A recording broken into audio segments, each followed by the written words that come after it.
What's up, guys? Welcome back to a new video here. So today we're going to be talking about Eric Weinstein going on Piers Morgan and frankly kind of melting down after Piers called him out. I mean, pretty insane. Again, Eric Weinstein, somebody who for years who's been ranting about wokeness, free speech, censorship, and basically he's making the argument to Piers that, hey, Piers, you got to start censoring people. You're the one who's having people on your show who I don't think should be platformed.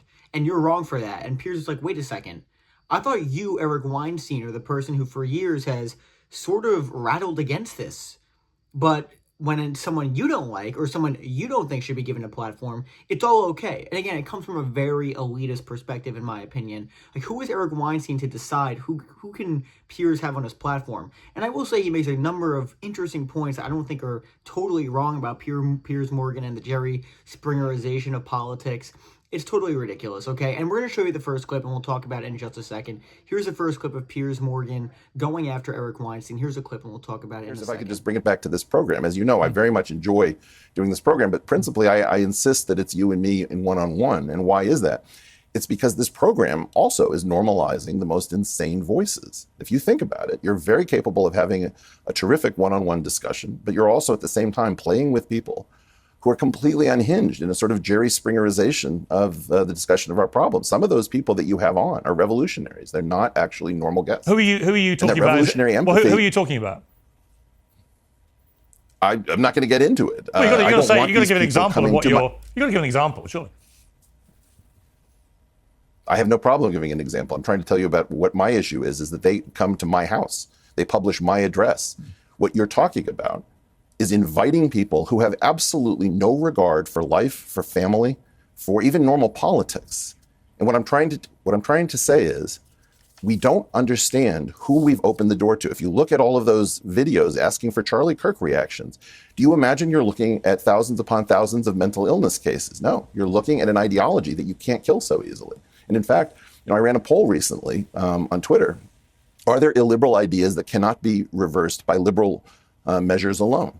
The more you open the door to this insanity of trans athletes and cross-dressers in charge of our spent nuclear material, all this kind of stuff, the more you're going to have an illiberal reaction in the form of Donald Trump, MAGA, and the hardliners in the Republican Party. Okay, so again, I think that's super interesting in the sense where I do think in the beginning, he's kind of somewhat correct when he says, Piers, I mean, this is kind of like the Jerry Springer of politics, what your show has done. And I think to an extent that is true. I mean, there is instances of Piers clearly just looking for a heated argument, whether it's between like Rabbi Shmuley and Cenk Uygur is a good example of that, where Piers loves it because he knows, is anything really being accomplished in this debate? Probably not, but it's great for views and it's great for clicks, and hey, it makes him money. And is there anything wrong with that? I mean, it depends how you look at it, but I think the viewer who is watching the show knows you can get both. You can learn a lot about what's being discussed, and you could form an opinion on it, but it's also an entertainment aspect as well. And the people who are on the show know that. And I will say, hey, he has a right to do that. And it is interesting that Eric Weinstein, of all people, who, again, Piers is correct, many people have probably had a problem with Eric Weinstein going on Piers Morgan's show. And, I don't have a problem with Piers, quote-unquote, platforming Eric Weinstein, but there are people who do have that problem. And now that Eric Weinstein's in this position, kind of like, waving his finger at Piers saying, you can only have on people who fit my credentials and who I want on the show, it is kind of ridiculous. Not to mention, it's quite elitist as well. And, it's interesting how he just, like, what people was he talking about, by the way? He said, and he doesn't call them out, which is super interesting to me. And I think it's interesting, Weinstein notes how, him and Piers have had disagreements on what's going on in the Gaza Strip. Is he talking about certain Palestinian commentators? I mean, because it's interesting he doesn't call it out, because then he makes this sort of comment that these people have no regard for my family or anything, like, and they want to bring violence to you. Who exactly is saying that on on Piers' platform? I mean, again, it's interesting. You should probably make a description like that, because again, it's Weinstein who's the one who called Piers out, not the other way around in the beginning. Piers is just merely responding to Weinstein's. And I think the line where he brings up, are there illiberal ideas that cannot be stopped by liberal measures? And again, I do think there's some truth that, okay, that's why people are resorting to Trump. But again, the entire thing is just incredibly hypocritical that Weinstein is the one calling for censoring people. That's basically what he's doing. He's calling for censoring people whose ideas he deems are not up to par with his.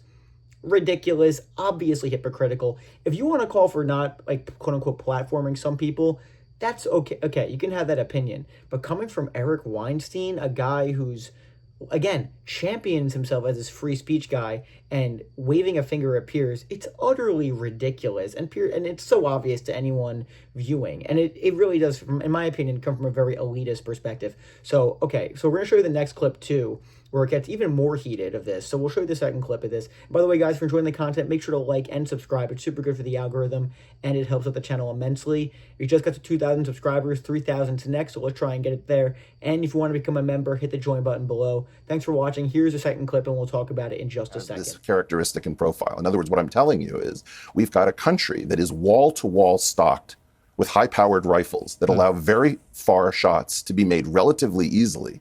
And you're talking about the fact that woke is over. No. There are going to be revolutionaries at various levels throughout your life. You'll never get rid of them. They are never going away. And what we're talking about is we're talking about not inviting them into our lives. Every time you ask for, what are the names? What are the specifics? Get into it. I will tell you, why invite that person to a bigger audience? Why invite that person to paint more targets with words like reactionary, Nazi, Zionist, all of these things, alt-right, far-right? That stuff is going to get more and more people killed.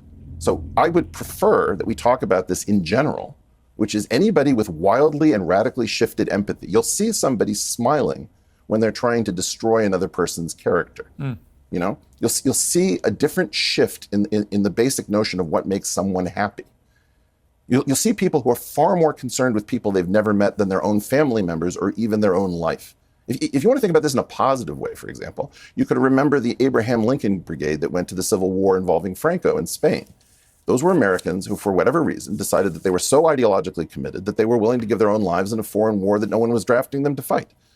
I'm telling you that you have to understand that there's an archetype, which is the revolution. I understand that. I understand that. But people would say, okay, but Eric, people would say about you, you know, some people say this about you, that you operate outside of mainstream thinking about a lot of things, right? Maybe and I'm sure you'd be quite happy to concede that and say, yeah, you do. But people will say that and they'll say, well, I shouldn't be platforming you for that reason. So my question really, I'm not, you know, obviously it's difficult to know who you're talking about if you don't say who it is. But my point is, who is the arbiter of who should not be platformed? Who is the person who decides whether this person or that person is, you know, not worthy of being platformed or should be under the category of mustn't, as you put it in that paragraph that I read out? You know, who is the arbiter of this stuff? Is it you, who some people consider out there yourself? Is it somebody else? Is there some kind of papal figure we have for determining our booking process?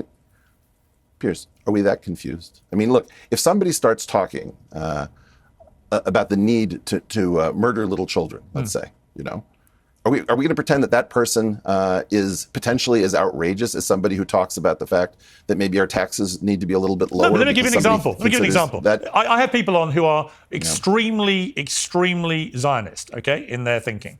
And they come on and they can often talk in a way that many people find grotesquely offensive about what the Israeli government has been doing in Gaza and so on. Now, many people on the pro-Palestinian side would say, it's appalling that I platform these inhuman, callous people who speak in such a language. If I had someone like Smodrich or Ben-Gvir on from the Israeli government and they started talking casually about ethnically cleansing Palestinians and so on, you know, so the question becomes again for me, I've got no problem with you critiquing the show, but the complexity comes for me if you don't say who you're talking about, because actually I have a lot of guests on that people say I shouldn't platform. And often it's because their own personal positioning says that person's dangerous, that person's an extremist. What they really mean is they challenge what I'm thinking, the individuals who are complaining. And I don't think, the whole point of my show is I tend to bring people on who do disagree with each other and do challenge each other. And I do one-on-ones, but I also, as you know, do occasional panels. And I see no problem with that. But you seem to be kind of having an all-encompassing critique of the show without being specific, which is difficult for me, because I would love to debate an individual booking we've had that you're particularly incensed about, because then I can make a more clear-eyed view. But I'm curious. Piers, I'm not trying. You see what I mean? I'm not trying to get anyone. But I'm trying not. I am not ever. I promise you this on air. Ever going to try to send dangerous people to the home of one of your guests to terrorize them after the show. Right. right? In other words, what you're talking about largely stays on the show. So the first cut, just the easiest cut to make here, is that a lot of these people are playing off of the internet. It's not just a question of trading tweets or trading ideas or trading accusations. It's a question of how can I endanger this person in their personal life? It's a full game that is nonstop. Okay, guys, so honestly, the thing that sticks out to me the most there is just the utter hypocrisy coming from Weinstein. Again, to me, it's ridiculous when he discusses how, oh, you can get people killed by platforming some people. It's dangerous to have some people on.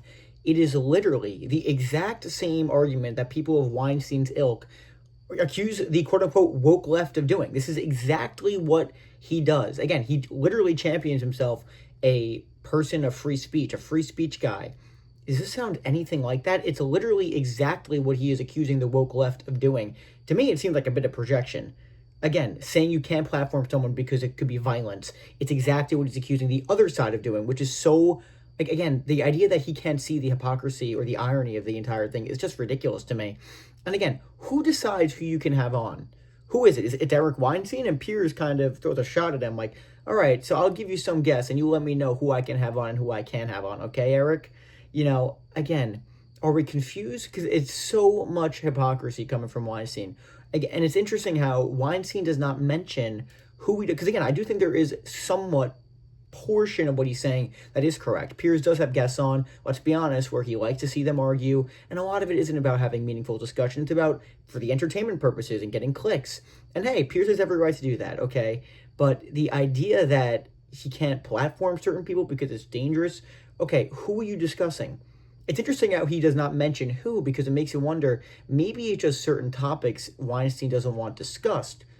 That's why he doesn't want to say it, and then he's exposed as a total hypocrite if he doesn't say anything. You can't make an allegation like that without even being specific. It's ridiculous.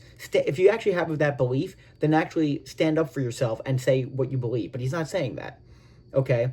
This challenge, and to me, it just seems like it's interesting. He doesn't want, and Piers brings it up too, he doesn't want a certain perspective being said, because again, he did mention earlier in the episode, oh, Piers, we have big disagreements on Gaza, which makes you think he's more on the pro-Israel side. So does he have a problem with Piers having pro-Palestinian guests? And again, maybe that is his problem, but he's afraid to say it because then he's exposed as a hypocrite. I think he's exposed as a hypocrite a little bit already, but, it's just interesting. And listen, I think Eric Weinstein's a smart guy, but I just think he's totally off base here, okay? I mean, it's totally ridiculous. To me, it just seems like he doesn't want views. He doesn't like being on Piers' show. That's my takeaway from it, but let me know if you agree with me or disagree with me in the comment section. Again, but guys, if you're enjoying the content, make sure to like and subscribe. It's super good for the algorithm, and it helps out the channel immensely. We just got to 2,000 subscribers, so thank you guys so much. And if you want to become a member, hit the join button below. My Patreon's below as well. Thank you guys so much for watching. We got a big week ahead. Stay tuned. Have a great night, and I'll see you later.